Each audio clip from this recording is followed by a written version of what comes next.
नमस्कार, स्वागत आहे तुमचं अर्चनास रसोईमध्ये। डिसेंबर महिना, जानेवारी महिना, खूप थंडी आणि त्यात भाज्या एकदम अप्रतिम सुंदर पालेभाज्याही येतात आणि साध्या भाज्याही खूप छान येतात। त्यात आपला सण येतो संक्रांत। संक्रांत म्हटल्यावर काय होतं की वेगवेगळ्या भाज्या आपण करतो।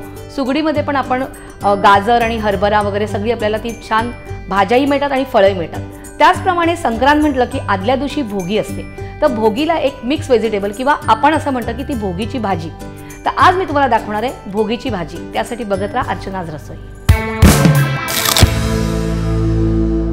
भोगीच्या भाजीसाठी लागणारं साहित्य बघूया किंवा आपली मिक्स भाजी म्हणूया आपण त्याला घेतलेत आपण 2 वांगी मोठ्या फोडी केले, साधारण 2 कांदे बारीक चिरून, अर्धा कप वालपापडी आहे आपल्याला घेतलेली, आपण त्यातले दाणे घेतलेले आहेत मधले, 1 गाजर थोड्याशा मोठ्या फोडी केलेल्या आहेत, 1 बटाटा घेतलेला आहे चिरून, 1 टोमॅटो, नंतर इथे आपण घेणार आहोत 1 टेबलस्पून तीळ, कोथिंबीर तुम्हाला लागेल तेवढी, 2 टेबलस्पून खोबरं आहे किसलेलं, 1 चमचा राई, 1.5 टीस्पून मिक्स मसाला, मीठ चवीप्रमाणे, गूळ तुमचा 1 टेबलस्पून आहे, 2 टेबलस्पून तेल घेतलंय आणि पाणी। आता आपण करायला सुरुवात करूया।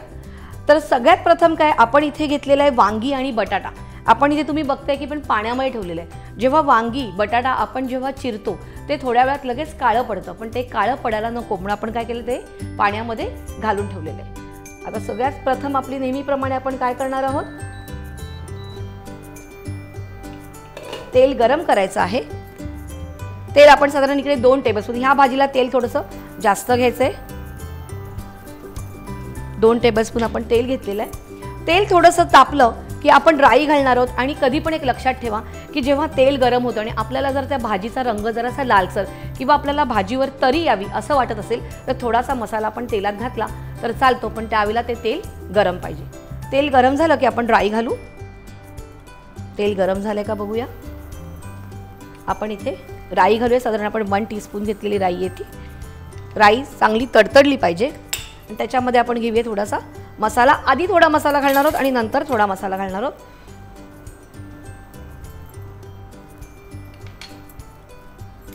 राई थोडीशी तडतडून द्यायची आपण ती।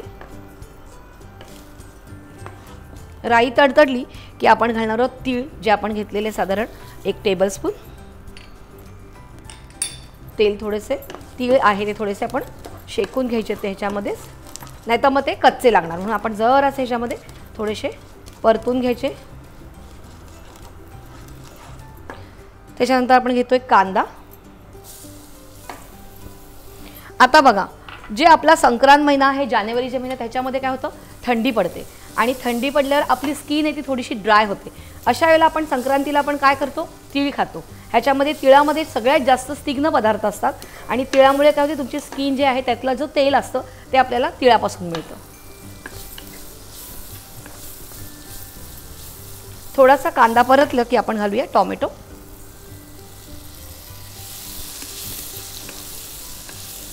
त्याच्यानंतर आता आपण एकापाठोपाठ ही सगळ्या भाज्या घालणार आहोत। वालपापडीच्या शेंगा आपण आतमध्ये दाणे घेतलेले आहेत, त्याच्यानंतर गाजर, बटाटे आपण ते पाण्यामध्ये भिजत ठेवलेली आहे। पुन्हा एकदा टिप सांगते की बटाटे आणि वांगी आपण जेव्हा कापून घेतो तेव्हा ती काळी पडतात, ती काळी पडू नये म्हणून आपण काय केलेलं आहे पाण्यामध्ये भिजत ठेवलेलं आहे।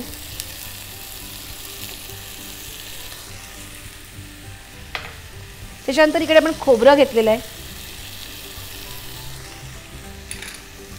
थोडीशी कोथिंबीर आणि थोडी आपण वरतून घालणार आहोत। गूळ घेतलेला आहे 1 टेबलस्पून किंवा टीस्पून। जर तुम्हाला जास्त गोड हवं असेल तर तुम्ही जास्तही गूळ घालू शकता। यात तुम्ही दाणे घातले तरीही छान लागतात। मीठ चवीप्रमाणे,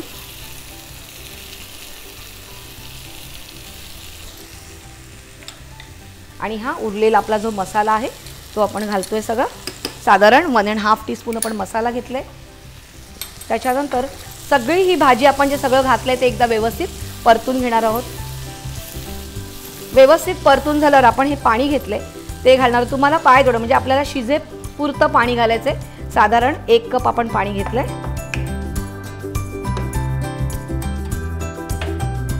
आणि आता ह्याला झाकण देऊन आपण ही शिजून देणार आहोत। साधारण एक 10 ते 15 मिनिटं ह्या भाजीला तुम्ही लागणार आहे। तुम्हाला तुम्ही झाकण देऊन शिजायचं, आपल्याला शिजून द्यायचं आहे, तोपर्यंत आपण थोडी वाट बघायची। बघूया आपण भाजी तयार झाली आहे का. गोबीची भाजी तयार आहे. आपण बंद करूया. बघा मी तुम्हाला सांगितलं ना की थोडंसं तेल गरम असताना आपण जर मसाला घातला तर तो कसा थोडीशी तरी छान अशी सुटते पण आणि त्याला रंगही छान येतो. मस्त वांगही शिजलंय, बटाटा, गाजर आणि छान मस्त सुगंध सुटलेला आहे. आपण ही काढून घेऊया व्यवस्थित.